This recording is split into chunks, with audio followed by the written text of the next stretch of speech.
Nyenicubahiro Varisito Ndayishimiye umukuru w'igihugu c'u Burundi ari kumwe na Nyenicubahiro Angeline Ndayishimiye umutambukanyi w'umukuru w'igihugu c'u Burundi baraganutse bava mu gihugu ca Ethiopia mu gisagara ca Addis Abeba aho ku ruhande rw'umukuru w'igihugu yari yagiye kwitaba inama isanzwe igira 38 y'abakuru b'ibihugu n'amareta bari mu bumwe bwa Afrika. Mu nama y'abakuru b'ibihugu n'amareta biri mu bumwe bwa Afrika hari hategekanijwe amatora y'indongozi shasha z'uwo muryango. Aho rero Nyenicubahiro umukuru w'igihugu c'u Burundi nawe nyene yari yitavye amatora arashikana ijwi ry'u Burundi mu kwitorera indongozi zituje imbere ku mugabane wa Afrika kugira ngo dushike ku ntumbero no ku migambi twishinze nk'umugabane wa Afrika. Aho rero muri ayo matora Nyenicubahiro umukuru w'igihugu c'u Burundi yarizewe n'ibihugu vyose vya Afrika kugira ngo Uburundi bube icegera ca mbere c'urongoye iyo nama y'abakuru b'ibihugu. Uwo nawe akaba ari umukuru w'igihugu ca Angola Nyenicubahiro João Lourenço. Ahandi muri iyo nama mu vyari bitegekanijwe kandi hariho n'amatora y'umugwi nshingwabikorwa w'uwo muryango, aho naho nyene batoye umuyobozi asanzwe atwara umugwi bumwe bwa Afrika. Uwo nawe akaba akomoka mu gihugu ca Djibouti, akaba yitwa Mahmoud Ali Yusuf.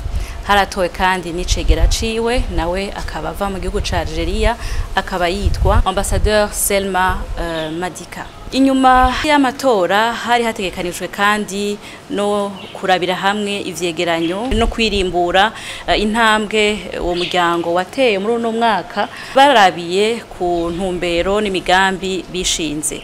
Aho rero ni ivyegeranyo biri ku bisata bitandukanye, bisata vy'amagara y'abantu, vy'amahoro n'umutekano, iterambere, eka ibisata vyose by'ubuzima bw'uno mugabane. Cane kuvyerekeye icegeranyo cerekeye amahoro n'umutekano ko yifashe muri Afrika, Nyenicubahiro umukuru w'igihugu c'u Burundi yarifatikanije n'abandi bakuru b'ibihugu kugira ngo atere ivyatsi ahantu hose hari imigwi y'iterabwoba, imigwi ifise ibigwanisho iguma ihekura umugabane wa Afrika. Aho yarashimikiye cane ku gice c'ubuseruko ca Kongo, aho yasubiye gutera ivyatsi umugwi M23 ushigikiwe n'igihugu c'u Rwanda ukungene bidashobora kuja mu mumvikano mu biganiro kugira ngo hatoegwe inyishu z'ibibazo atamaraso asesetse. Aho rero yarashikirije umugambi w'amahoro ushikirijwe n'igihugu c'u Burundi kirongowe na Nyenicubahiro umukuru w'igihugu c'u Burundi. Uwo mugambi w'amahoro uhagaze cane ku bintu bitatu. Icambere no guhagarika ingwano vuba bwango kugira ngo nabaza gushigikira no gutabara bashobore gushikira abene gihugu, gutyo bishobora no koroha yuko hashaho ibiganiro bishobora koroha hagati y'iyo migwi itandukanye. Ica kabiri nuko Nyenicubahiro umukuru w'igihugu c'u Burundi ahamagarira amakungu, amashiramwe mpuzamakungu gushigikira bimwe biboneka igihugu ca Kongo. Ayo mashiramwe mpuzamakungu ahagira uruhara ruboneka mu gutuza imigwi yose ifise ibigwanisho iri ku butaka bw'igihugu ca Republika Iharanira Intwaro Rusangi ya Kongo.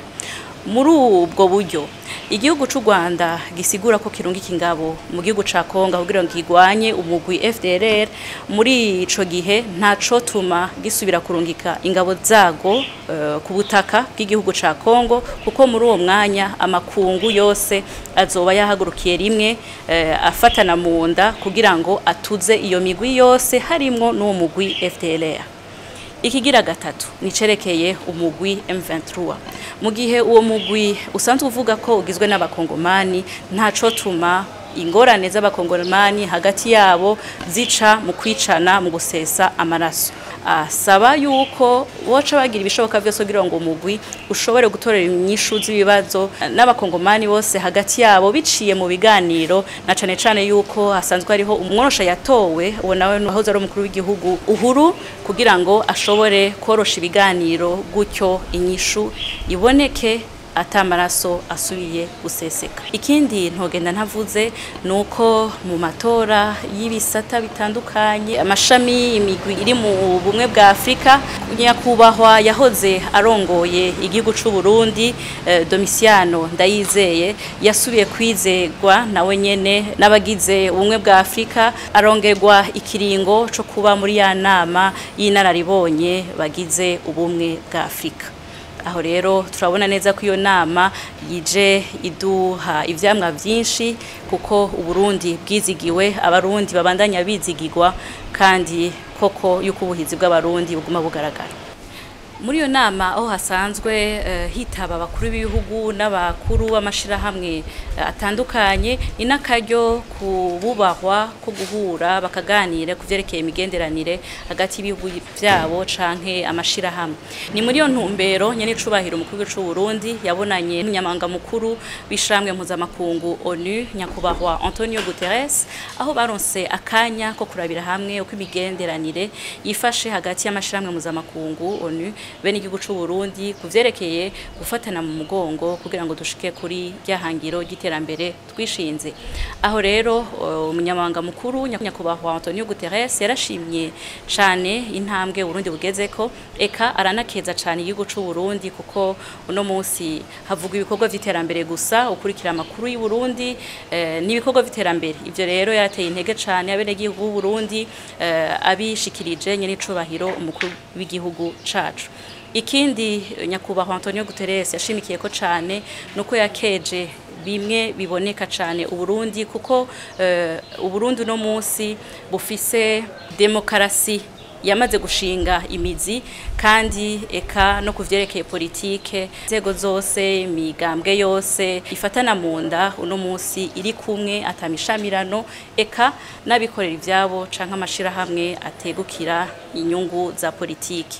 Ivyo rero yarasavye yuko n'abarundi bo bifata nk'ubutunzi bwo gukingira, arongera kandi aranakeza umukuru w'igihugu c'u Burundi ku ruhara rwiwe no ku burongozi bwiwe, aho Burundi busanzwe bwitanga cane kugira ngo butsibataze amahoro n'umutekano mu karere, eka buteze n'imbere akarere, na cane cane ko umukuru w'igihugu c'u Burundi no munsi aramutswa umuryango w'isoko rusangi irimwo ibihugu vyo muri Afrika y'ubuseruko be na Afrika y'ubumanuko, akaba atwara kandi n'amasezerano yiswe accord cadre kugira ngo asimbataze amahoro n'umutekano mu gihugu ca Republika Iharanira Intwaro Rusangi ya Kongo be n'akarere. Hambavu iyo nama umukuru w'igihugu c'u Burundi yarabonanye kandi na nyakubahwa umushikiranganje wa mbere wa Ethiopia nyakubahwa Abiy Ahmed, arongera arabonana kandi na nyene icubahiro umukuru w'igihugu ca Chad nyene icubahiro Idriss Déby. Aho rero mu vyo baganiriye barasubiye kandi kwikeza kubwo imigenderanire myiza isanzwe hari hagati y'ivyo bihugu ko ari bibiri be n'u Burundi. Baraganira no kuvyerekeye ibisata bitandukanye, imibano, ubutunzi, amahoro n'umutekano mu karere, eka barasubira kandi bariyemeza kubandanya bakomeza ubucuti. Aha rero no shimikira nibutsa bariko baratwumviriza bose yuko ivyo bihugu bibiri handavuga Ethiopia na Chad ari bihugu bigenzi kandi bivuganyi ku Burundi kuva kera. Ni ibihugu vyamye bishigikira Burundi mu bihe bigoye igihugu cagiye kiracamwo, kandi bishigikirana no mu manama mpuzamakungu. Ikindi gikorwa gikomeye cakozwe hambavu yo nama y'abakuru b'ibihugu n'amareta agize ubumwe bwa Afrika ni ikiganiro ku bamenyesha makuru no ku banyafrika batandukanye, abakuru, indongozi n'abandi.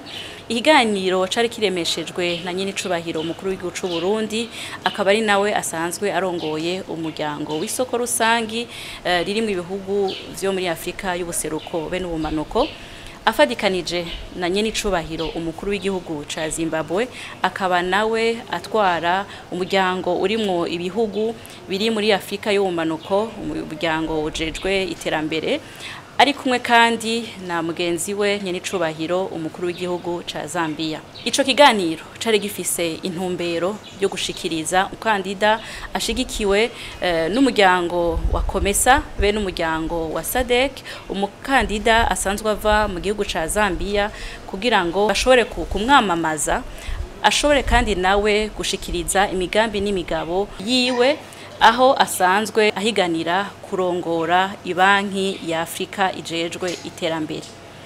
Ico kiganiro rero cabaye nk'ikimenyetso kitabesha c'ukunwana hagati y'ibihugu biri mu muryango w'isoko rusangi, umuryango usanzwe urongowe na nyene icubahiro mu gihugu c'u Burundi, ikimenyetso kitabesha yuko ku burongozi bw'umuvyeyi wacu Sebarundi ibihugu vy'uwo muryango bivuga rumwe, bigashira inguvu hamwe mu mukandida umwe, vyizera vyose yuko azoshobora kugira uruhara ruboneka biciye mu burongozi bw'iyo banki, kugira ngo ibihugu biri muri uwo muryango, eka ibihugu biri muri Afrika yose bishobore gushika kw'iterambere rirama. Uwo mukandida muca mutahura yuko ashigikiwe n'ibihugu vyose biri mu muryango wa Komesa be n'ibihugu vyose biri mu muryango wa SADC. Abakuru b'ibihugu nabo barongoye ivyo miryango bakaba baje bavuga rumwe bati uyu niwe dushize imbere. Uwo mukandida kandi akaba nawe yarashoboye kwerekana ubuhizi bwiwe n'ubumenyi afise mu vyerekeye kurongora amabanki, eka no muri ico gisata c'ubutunzi, aho yaramaze gukorera amashirahamwe atandukanye arimo n'amashirahamwe mpuzamakungu na cane cane ibanki y'isi. Twavuga rero yuko iyo nama izaniye inyungu nyinshi Uburundi, aho Burundi bwasubiye kwizegwa, aho abarundi basubiye kwizegwa, aho ibikorwa vy'abarundi bishimwa na Afrika, bigashimwa n'abayobozi bose ku bisata bitandukanye. Ni harambe rero uburongozi bwiza bw'igihugu, ni harambe abarundi bari inkerebutsi bakaba abanyamwete, kandi n'urugendo ruracari rurerure, cane cane yuko ico kibanza c'umukuru w'igihugu co kubicegera ca mbere c'urongoye iyo nama y'abakuru b'ibihugu mu bumwe bwa Afrika ari intambuko idasanzwe izomushikana kurongora uwo muryango mu mwaka uza.